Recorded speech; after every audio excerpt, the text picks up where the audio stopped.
I'm Andy Bertram, voice of the Auburn Tigers, and you're listening to the Phillip Jordan Show podcast.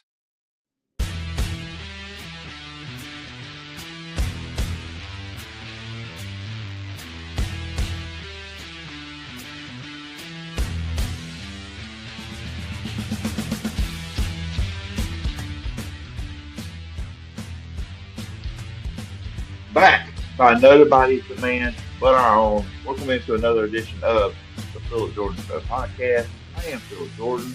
Check me out over at the Auburn Wire, talking all things Auburn sports. We got a fun show planned for you guys this week on the show. This isn't the only time you'll hear from me.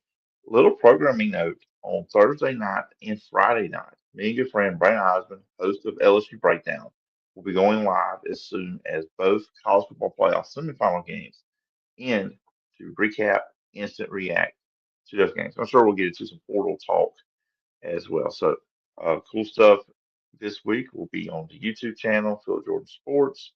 My Facebook page, Phillip Jordan Sports, as well, will be live on those pages. And then, of course, there will be an audio podcast of that as well. But we got a fun one here today. Friend of the program, Blake Lovell. Of course, you can check him out over at the Southeastern 16, established the past podcast. He covers professional wrestling over at Sports Illustrated as well. We're going to get into three big topics with Blake. We're going to talk about Auburn's heartbreaking loss in basketball on Tuesday night against Texas A&M. I think Auburn got robbed. Blake gets his thoughts, but we'll jump in that, and also just kind of like the state of Auburn basketball right now. Then we'll jump into the college football playoffs. We'll give our thoughts on the semifinal games coming up. Look, I'll go ahead and give my picks. I think Ole Miss and Miami, I've been struggling. Even in this conversation you'll hear, Blake, that we did on Wednesday evening, I kind of struggle with who I want to go with. I think Miami can win. I think Ole Miss can win. I'm going to go with Ole Miss. I think Ole Miss is going to win the game just the way they're playing. Chip on shoulder. I just do not trust Carson Beck. I know he has not cost them a game these first two games, but I feel like also he's kind of due for one of those mess ups. And Trinidad Chambers is playing awesome. And then I just can't go with Indiana. And I've been saying, I saw a broken record in college football probably the last month and a half, talking about it's hard to beat a team twice in 1 year.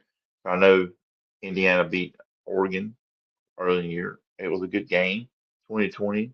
But also you could tell that Indiana was still a better team before they did pull away, win by 10 points in that game. Mendoza had the pick six in that game, and he bounced back from that. I just think Indiana's just the best team in football, in college football, and I just can't go against them in this one. I think they're going to affect Dante Moore once again. He got sacked 6 times, and he threw 2 interceptions against Indiana first time around. So I like the Hoosiers to win that and get to the national championship game against the Ole Miss Rebels. And again, we will close out. We're looking at some playoffs, NFL playoffs. There, Blake just have an NFL pod. He does as well. So we will go through that, and also our just thoughts on these teams. And my Super Bowl prediction is I think the Buffalo Bills will defeat the LA Rams in the Super Bowl this year. I just think this has got to be the year the Bills do it.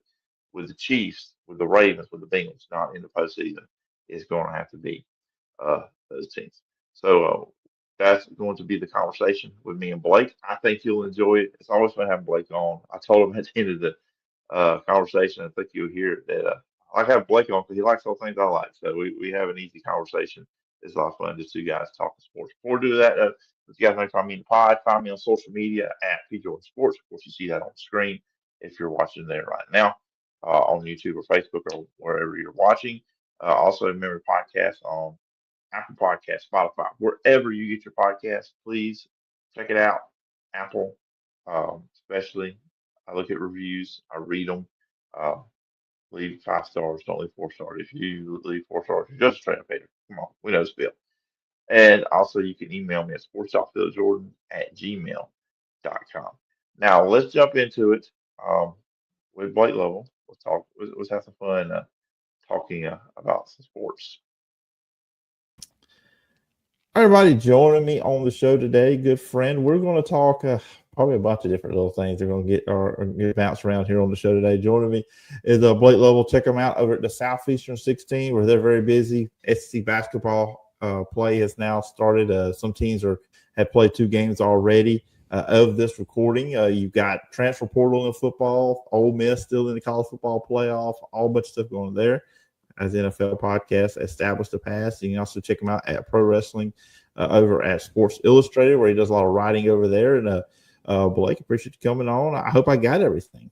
I was gonna say, man, you reading that off, it sounds exhausting to me, and I'm like, I know how it is, kind of on a weekly basis. So yeah, no, I always enjoy it, Phillip, and yeah, there's plenty going on, as you said, right now.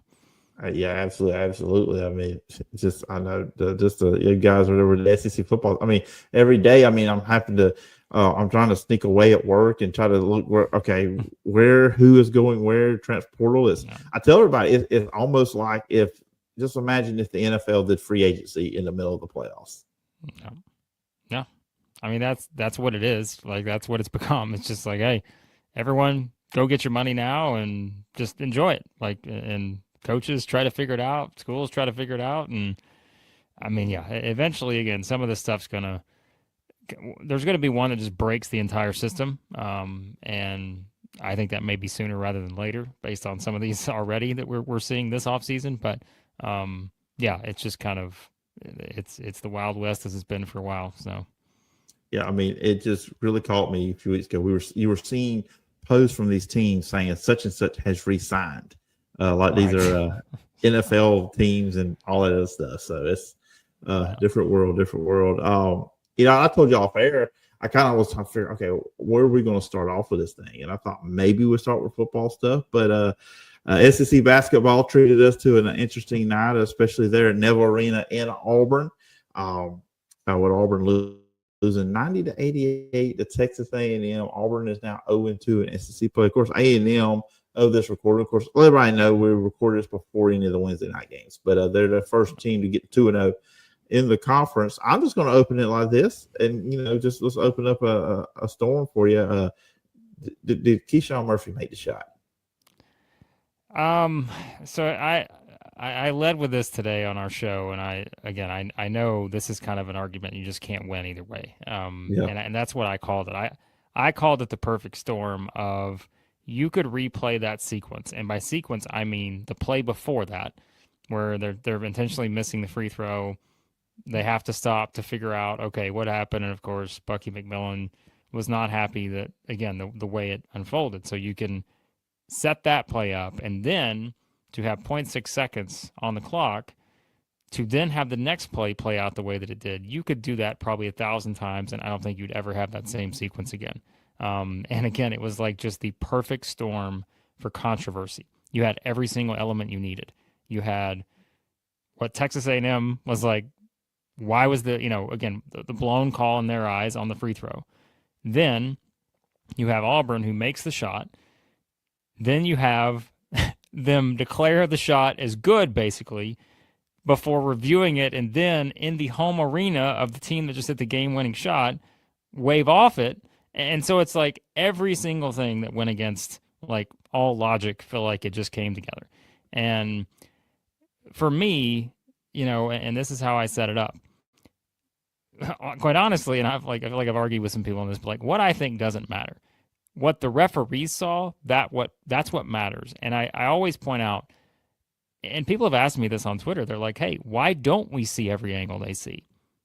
We just don't. Like, we don't see every single thing they're looking at, and I don't know that we ever will when it comes to when they're replaying that whole sequence there and seeing is the ball still on his fingertips or not.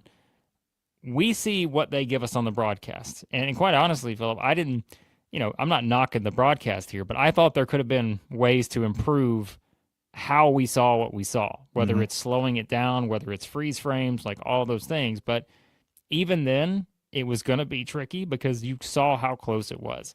And, I've seen the screenshots out there of everybody, well, the basket clock says 0, but the scoreboard, in the balcony or whatever says 0.1.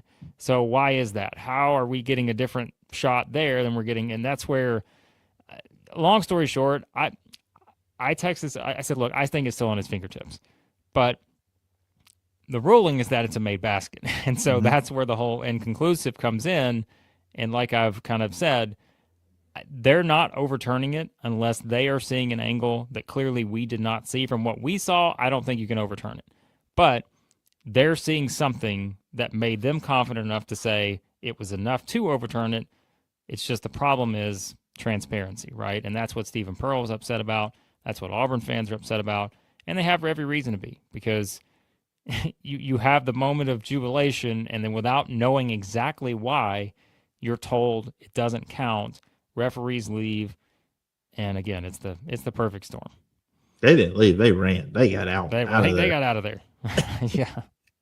And I kind of with you there, especially if at home we're fed to believe, which you're right. We're not seeing every angle that they can see, but by the angles that we can see, you're like, okay, you ruled it good on the court. How can you overturn that? Like, I felt like it was the same way you could go if they ruled that he didn't make it, then you go and look back at it. You can't. It is both ways of that. But I also look at with this, on the Auburn side of things, though, you had double-digit leads in this game, so you kind of choked that away. You were up by 10 at halftime, up by 16 with 12:29 left in the half, and then A&M went up with 8:42. And they had a double-digit lead too as well. So this game just had everything. Neither team really acted like they wanted it. And I kind of thought about with the Auburn side thing, just kind of watching this team this year. And I felt like, and a lot of people I believe did, going into this was going to be a work in progress. Stephen Pearl taking over, this group never playing together. One, it feels like Tahad Pettiford and Keyshawn Hall can never play great at the same time. That is something that we have not seen very often this year, and their lack of size has obviously been a problem. To me, sometimes, Blake, when I watch them play, I see a bunch of good individual players, but I don't always feel like they're playing as a group. And I'm not going to compare them to what they were last year. I mean, that group was together for 3 years. That's unfair. But what are you seeing just watching this team on the floor and just some of the issues they've been having?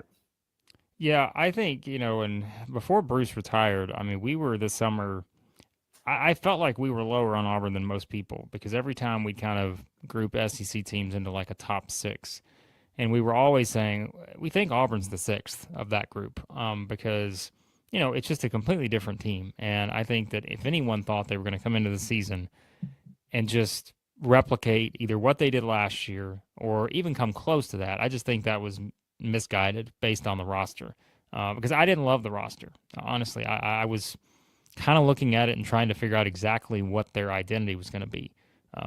It felt like Tahad Pettiford's back. We're banking on Keyshawn Hall to be a star. And then we're just hoping we can get everybody else to the somewhat, of an SEC starter caliber level. And again, like, I think they've gotten contributions from lots of guys this year. But the problem is that, like you said, it's a bunch of skilled players that, it just, for whatever reason, it's not come together specifically on defense. And that's been the most disappointing thing. Like, I had people, I think, kind of pushing back a little bit when I just kept saying they're a bad defensive team. And it was like, well, they played a lot of great offensive teams. Okay, but like at a certain point, who cares? Like, you are what you are. And are you just saying we're just going to say we're going to lose to every good offensive team? If that's the case, you're going to lose a lot of games this season, because there are some good offensive teams in the SEC. And so, I think the way they've lost some of those big games, I know how good Michigan is. I know how good Arizona is, Purdue and all that. But you could kind of see in those games, the way they lost them, that's not a team that you're real confident in when we're talking about playing these high-level games, where the margin of error is so much smaller than it was last year. And we've seen that in these first 2 SEC games. Like, I mean, you're talking about, look how thin the margin is. You score 100 points and 88 points in your first 2 SEC games, and you lose both of them. Like, there's just no excuse for that. Like, you should be winning both of those games, but yet you give up 104 and 90, and A&M goes on a whatever 33-6 run or whatever the stat was. You're not going to win many games like that. And so I think this team has a clear ceiling when it comes to kind of what this roster can achieve, unless they can fix some of the defensive things. And I think someone asked me earlier, like, well, if they just fix the defense, I'm like, they can get better, but they're not fixing this as a whole. Like, this roster is what it is. They're not just going to all of a sudden have defensive superstars pop up out of nowhere. So that's the thing we're going to keep talking about all season, and at least their games will be entertaining. Phillip, I can say that, but can't guarantee they're going to win as many as people thought. So. Yeah, I mean, because you just think of last year when you had Janai Broome and Dylan Cardwell, guys like that inside the paint. I mean, there's been a lot of games this year, even games they've won, where they've been outplayed in that area. I mean, now they did out rebound Georgia on Saturday, but still, there's been games in the paint and then on the rebound. They have just been, I hate to say it, just dominated in those areas. And talk about Jahad Pettiford. It just now when they're away from Auburn, he's great. I mean, he has been awesome, but he has not showed up at home. Didn't have a great game against A&M. He did against Georgia. And then that's an interesting deal there because now he's coming off the bench, whatever the standards he didn't meet that Stephen Pearl was talking about. So it is kind of I think he's probably one of the bigger disappointments so far this year. Well, and I think that's where, too, it's all about expectations. And man, you look at his role last year versus what his role was going to be this year and the different responsibility he was going to carry. That's tough. Like you're talking about a guy who kind of wasn't under the radar last year, but he didn't have to be the guy. Like he was able to be the guy that took advantage of how players played the other guy, and that was Broome. And so this year, though, like everybody's keying in on you, and everybody's saying we're going to put you to the test and see, can you be that guy every single game? And, as we've seen so far, like there's just been a lot of ups and downs and too. And like, I mean, for his argument, he doesn't have the same roster around him. And so, it's probably a little tough on him to be like, oh man, like my game is nowhere near as easy as it was, not just because people are keying on me defensively, but I just don't have the same kind of supporting cast. And, that's just that there's much more challenges when it comes to that. So, and they got Arkansas coming up next, and then you got Missouri, South Carolina. So look, Missouri, South Carolina, maybe teams you could beat. Arkansas is good. We'll see, but you'll be at home. I mean, Auburn's really good at home, and like I said, the offense. I mean, they can score points. They got plenty of guys that know how to put the ball in the bucket.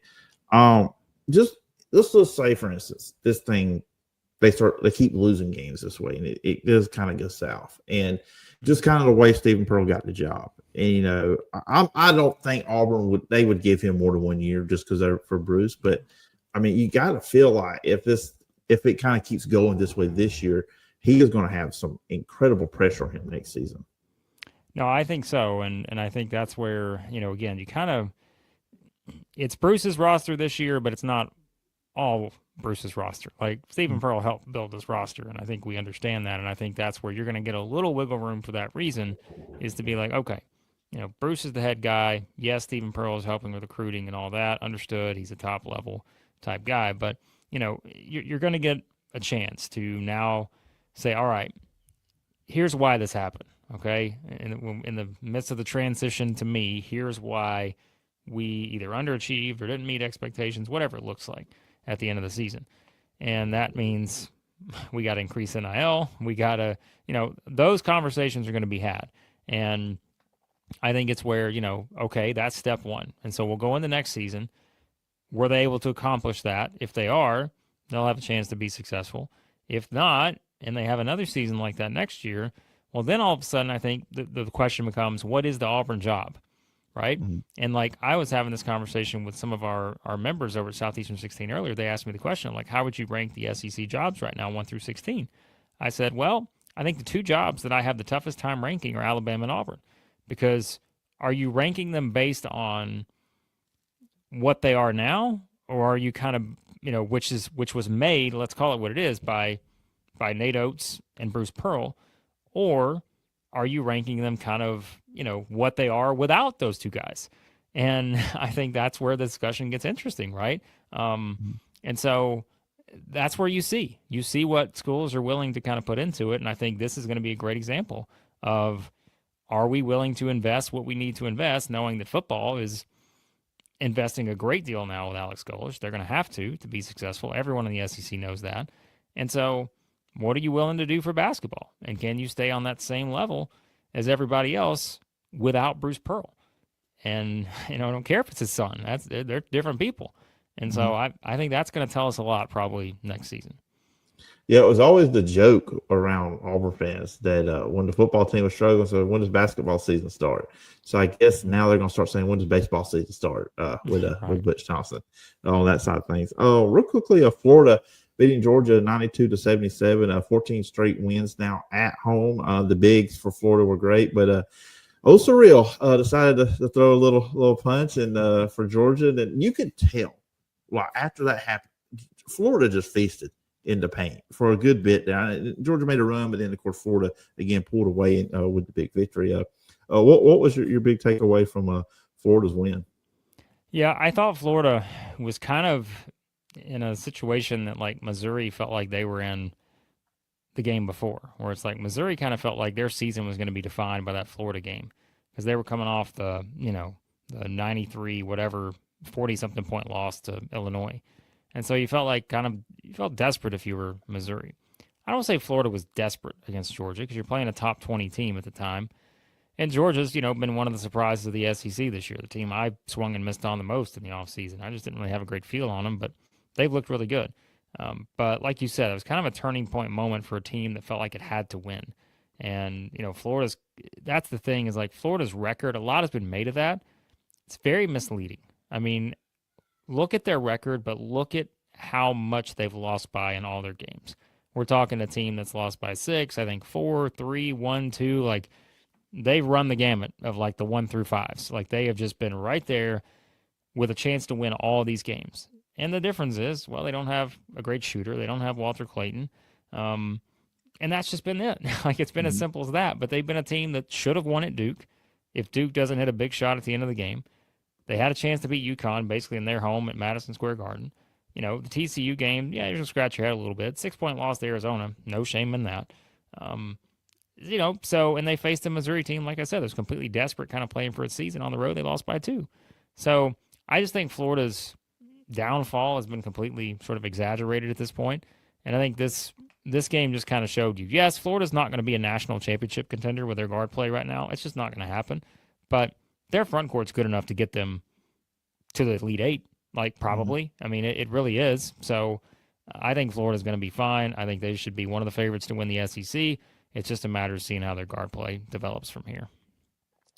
So you're talking about Final Four. We have our Final Four football this week, Thursday, Friday situation. Hey, if you're a football fan, you got it made Thursday through Monday, really, when it comes to playoff football. I kind of like the setup as a football fan with the 2 playoff games going Thursday, Friday, then we get the NFL through the rest of the weekend. Okay.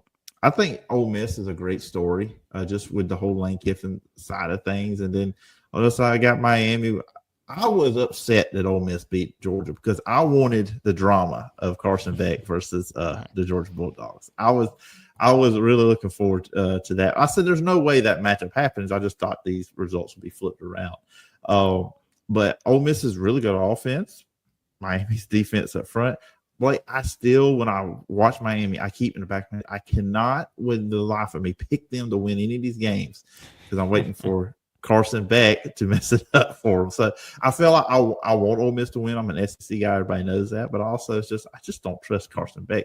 He's done well 2 games, but I still don't trust the guy. And all the talk is like about Miami's defense and understood. Like their defense has been good this season. There's no question. I mean, we kind of saw what they did to A&M. They've had other great performances this year.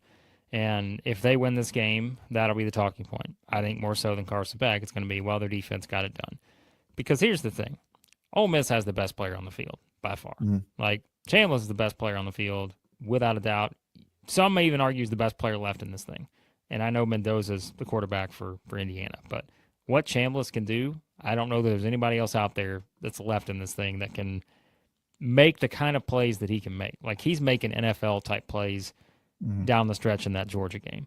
And I think that could be the difference here. As good as Miami's defense has been, if he just keeps doing his thing, I think Ole Miss is going to be fine. And I really think that's what it comes down to. And, really, I think that's, when you are kind of setting it up this way and you're seeing how we got here. Like, the game can be very simple sometimes. Like, Indiana has the best coach and maybe the best quarterback. That's a great formula to be where they are right now. Mm-hmm. Ole Miss, like I said, may have the best quarterback, may have the best player at any position, in Chambliss, just based on how he's playing right now.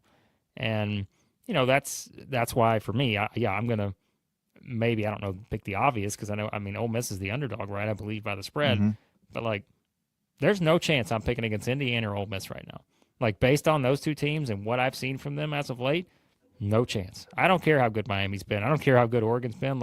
It's really hard to pick against those two teams. And I think, again, it kind of goes back to just the chip on the shoulder of Ole Miss. And there is nothing I would love more than to see Ole Miss win the national championship. Phillip, I'm not an Ole Miss fan at all. You know that. But, even if I wasn't an SEC guy, there is nothing I would love more than to watch Ole Miss win the national championship. And, Lane Kiffin's tweet after would probably break Twitter. But that's fine. He can keep tweeting all he wants. But, yeah, I hope Ole Miss gets there. And, yeah, maybe that is some bias coming in. But, based on how this whole thing played out, come on. Need the Rebels to find a way to get past that Miami defense. So, if Ole Miss wins the title, they should wait to unveil any banner or anything until the week LSU comes to Austin. Yeah. They should invite Lane Kiffin the week that they play LSU to the championship ceremony and have him come out on the field as the LSU coach and join in on the celebration. Also, on our down here in Dutton, on our local sports talk show, there was a caller that called in this week, and he said Ole Miss would win a national championship before they ever made an appearance in the SEC championship game. Well, that's true. It's wild, but like I said, you can never underestimate, I think, that mental side of this thing, of how this whole thing is played out. And that's why I fully expected Ole Miss to be ready for that game against Georgia. Now, of course, like a lot of people, pick Georgia to win. But, yeah, I think that's it. So, I don't know. I don't think it's a bad matchup for Ole Miss at all. And I think with Chambliss, they got a chance against anybody. So, the other one, the All Big Ten matchup, and as a big basketball guy too, but did you ever think the day that the Indiana football program would be better than the basketball program? Can you imagine having this conversation in July, saying, all right, I'm going to give you the Final Four in the college football playoff, and you give me a percentage on what you think this Final Four, just give me a percentage. If someone told you Indiana, Oregon, Ole Miss, and Miami, nobody would have said higher than 0.5% maybe of this being your Final Four. But, I was talking to somebody yesterday about Curt Cignetti, and I was like, I realize everyone wants to bring up the Saban connection and all that, but I'm going to bring up the Saban connection for a different reason. And that is, I don't know that in this sport that I have been more enamored and fascinated by a single figure than I am since Nick Saban than Curt Cignetti. I think he is, and this is where me being the nerd I am sometimes, I have gone down the rabbit hole of watching this guy on YouTube speak at all these coaching clinics, all these everything, right? All the clips to get out there and just the philosophy. And I'm every single time, well, know who that sounds like? Know who that sounds like? Yep, sounds like, yep, that's him. That's Nick Saban. He's talking like Nick Saban. And it's just I'm not saying this guy's going to come anywhere close in his career to having the resume that Nick Saban has. But, man, I don't know if there's been a guy that I've seen that has had this sort of – it's just the characteristics, right? Kirby's different. Kirby, you could say, well, Kirby, all this, and yes, he's had the success, and, he became the guy that sort of rivaled Saban there at the finish. But it's just something about Curt Cignetti that I'm just he has those little intangibles, those little it factors that I just don't know that I've seen many people have in this profession. And I'm not saying Indiana is going to be the best team in college football for the next decade, but I am saying if he's the head coach there for the next decade, I'd place my bet on them right now, being right there in that top group, because I just think it helps being Indiana, where you have billionaire boosters that can give you all the money you need. But as he proved, he don't even need that. He don't even need to go out and get all the guys and pay them millions of dollars. He just needs to build a team. And I think that's completely undervalued in this era. So, yeah, I know. And them going to get Oregon, which they played, earlier in the year. I feel like I have been a broken record during from the SEC championship on. I said it's hard to beat the same team twice in 1 year. I feel like I'm saying that every week, but the way they bother quarterbacks, and we saw with Ty Simpson, which Alabama has not been able to run the ball all year long. I don't know if him going pro is the right decision for him, but hey, more power to him. But they did that with Dante Moore earlier, 6 sacks, 2 interceptions, and that's kind of like with all that, the way this team is playing, it's just hard to pick against them. With everything that you said too. I mean, it's hard to even just being a rematch. Oregon's a good team. That was a good game. It was 20-20. Then they scored those last 10 points, but it's just hard to pick against them. Yeah, I can't do it. Like I've kind of been set on it. Indiana, Ole Miss. I hope that's the game we get. I think that's the most exciting storyline driven matchup you could have for the national championship by far. And so yeah, I hope that's the one we get. Looking at, of course, I mentioned you do an NFL pod too. The NFL playoffs. I want to look at the AFC because I don't know how to figure this conference out because we have the Broncos as the number 1 seed. Who would have thought Bo Nix, when he was at Auburn, would be leading the number 1 seeded team in NFL? And then you got the Jaguars there. They've had a great year, and then the Patriots. And when I look at those 3 teams, I just feel like this has got to be Buffalo's year. This has got to be the year they get out of the AFC. They don't have the Chiefs to deal with. They don't have the Ravens. They don't have the Bengals to deal with. And I don't know. Maybe I'm crazy. Maybe I'm just all in on Josh Allen. But I feel like Buffalo's going to come out and win the AFC. How are you seeing it? Well, I'll tell you. So we did our predictions episode earlier today, and of course my dog's out here barking at the door, wanting to get in on the NFL action. It sounds like, but so I said I've been picking against the Jaguars all year. I have said they are going to eventually just be done. Like someone's going to top them, and it just hasn't happened. And I'm like, the Bills seem like the perfect team to put themselves in a position to where it's like, all right, if there's somebody that's going to stop this, it's gonna be Josh Allen, right? Like he's gonna be the guy that stops this thing. But I'm just like, what fascinates me is like what happens if the Bills win this game. Where do their odds then sit? Like in terms of like if you're looking at whatever, all the sports book, like where do their odds sit in terms of, how do they shift more towards Buffalo than they are at Denver right now, who does, I think, have the best odds to win the Super Bowl of any AFC team because, well, they're the number 1 seed. But, like, I think you're going to see a dramatic shift if Buffalo goes in and wins this game. Like, all of a sudden it's going to be like, all right, we just needed to see that, and now we're good. Like, we just need to see them go in and beat this Jacksonville team that's 9-1 or whatever in their last 10, 8-2 against the spread. We just need to see them go in and do that, and then we'll be fine, right? So... Mm-hmm. I'm fascinated by this matchup because all year long I feel like I have kind of not been sold on Jacksonville, but now I look at kind of where they are, and I wasn't sold on Liam Cohen as the hire, to be honest with you. Like I just wasn't sure. I was like, man, that's a tough step to make that step to being like the head coach at the NFL level. Phillip, I'm sorry, this dog is like he's losing his mind. I don't know what he's got going on over here, but yeah, like it's one of those where I think. I've gone on record to pick Jacksonville, but I'm only doing it because I feel like I picked against them all year.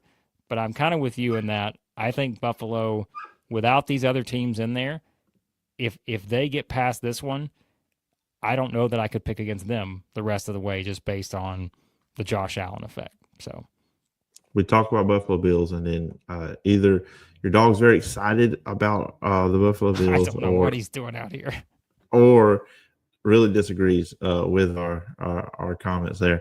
I feel like the Chargers are going to beat the Patriots, and I think the Texans are probably. I think Rodgers got his kind of like his swan song on Sunday night, in a way, if he decides to retire, because I just don't see the Steelers being able to protect him against that Texans defense. And I think that's it. Like, to me, it's the Texans defense. And I always laugh to him, like, am I really this high on 2 AFC South teams that are very unpredictable? This division, I feel like, has been the most unpredictable division out there. It's like, am I really riding with 2 AFC South teams in this playoff against the Steelers and the Bills, right? Yeah, that's a great idea, Blake. But it is the Texans defense. Like, that's the key here. And I just, and I think some of that when it comes to like why is Houston the favorite in this game.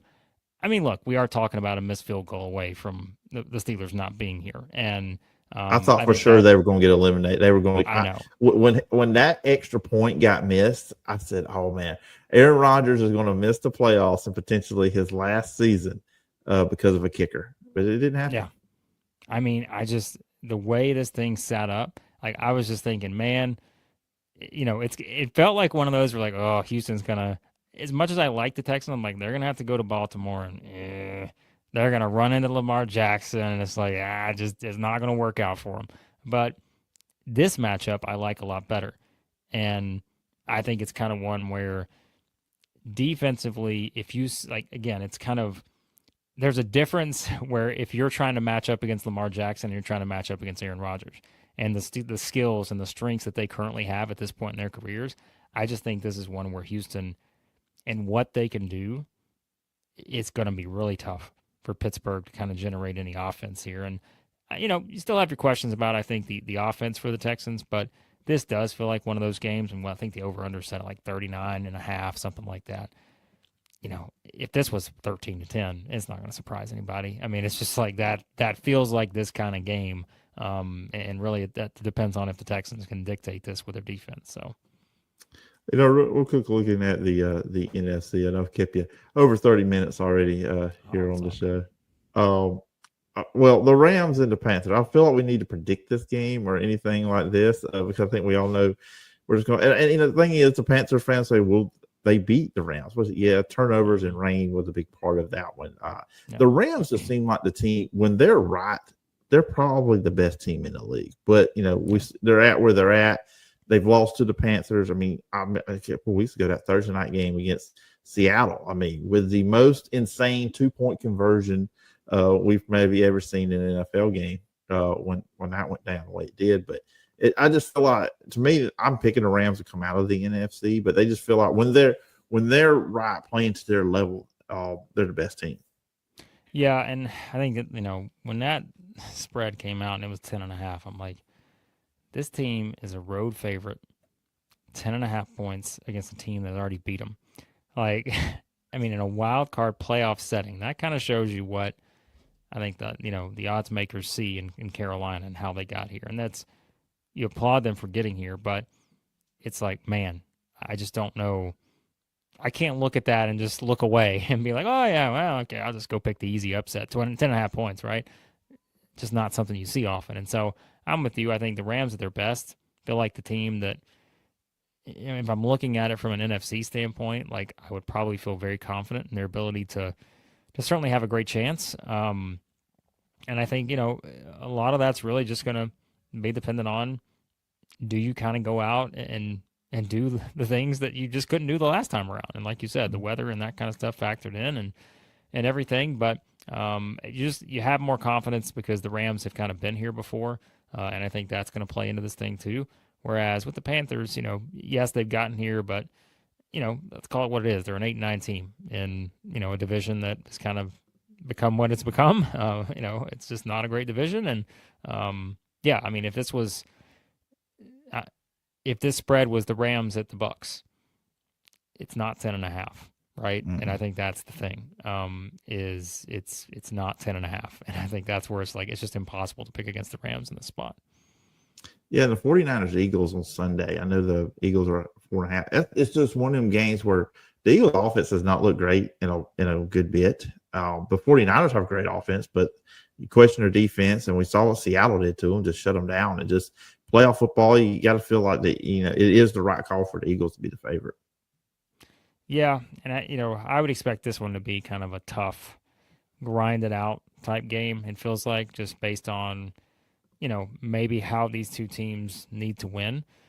I mean, I may have picked it. I don't remember. I may have picked this in my NFC title game coming into the season. And probably most people did, I would think, just based on kind of, expecting the Niners to bounce back and the Eagles, you didn't really expect much of a drop off. But, both these teams has given us reasons to doubt them this season. And I think that's where now that it's playoff time, it again kind of goes back to who do you trust more. And I think this will probably be closer than the 5-point, spread may indicate or whatever. But I think it's hard to pick against the Eagles. If this game was in San Francisco, maybe, but I still think matchup wise, the Eagles have some advantages here, and I think that's really what it comes down to.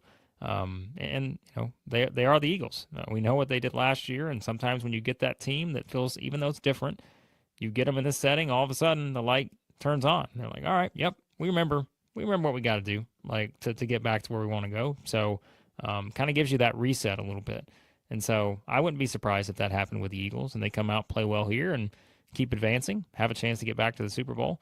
But yeah, I think they're in a better position than the Niners are right now. Look, they've won 2 games this year with Jalen Hurts not completing a pass in the second half, too. Right. So that's another thing with them on that side. Yeah. Now, anybody knows me, and you know this about me, that I'm a Packers fan. So I had to save the Bears and the Packers for last. And this is going to sound like a Packers fan making a prediction, Blake, but I think the Packers are going to beat the Bears. I think this was the worst situation for the Bears to get into. I think it's the best for the Packers. I know the Packers lost 4 in a row, but do we really need to count the game against the Vikings? I mean, the Packers pretty much should have just forfeited that one. I mean, that was a team that didn't even try to win, even with the backups. They did not even try to attempt to do anything there. The Packers beat them when they had Jordan Love. I know that Michael Parsons obviously weeks ago got hurt. A few weeks ago when Love got knocked out, the Packers should have beat them that time.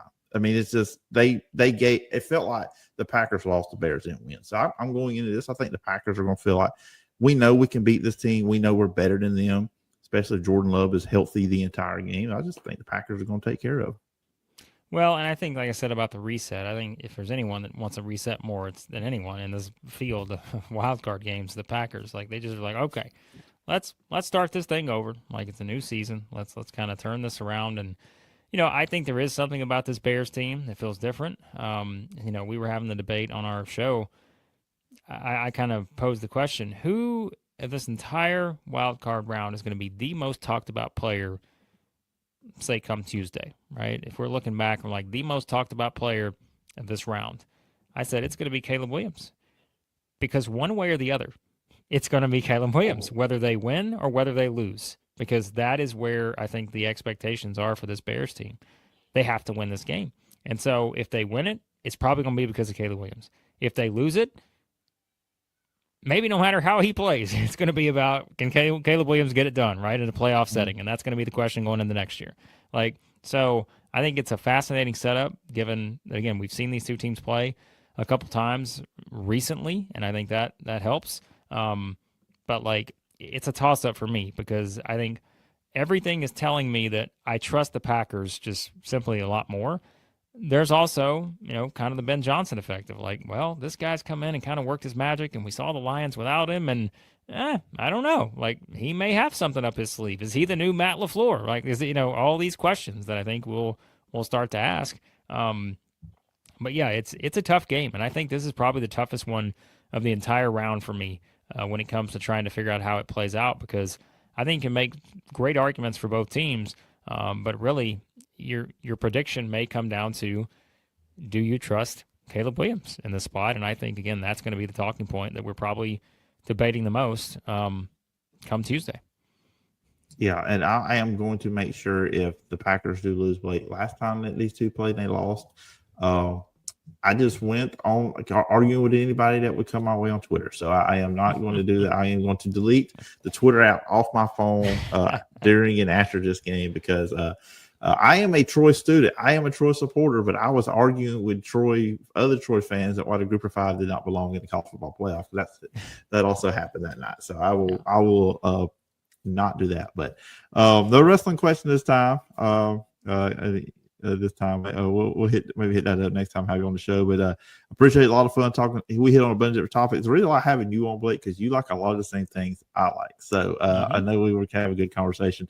But anyways, Blake, if people want to check you out, follow you, where can they find you? Yeah, I always appreciate it, Phillip. Yeah, you can find, of course, all of our SEC stuff over at Southeastern 16, YouTube, any podcast app. Yeah, and you can find all my other various stuff, NFL, wrestling, all that. Yeah, you can search it out there, and you'll find it somewhere. So, all right, you'll check it out. And Blake, again, appreciate the time. Yep, thanks for having me, Phillip. Always enjoy it.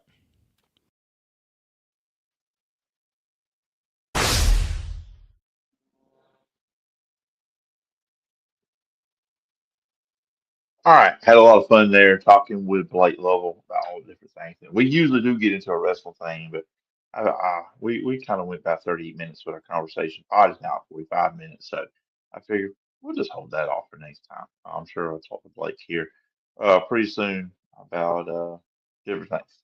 As you said, we jumped on college basketball, football, the NFL.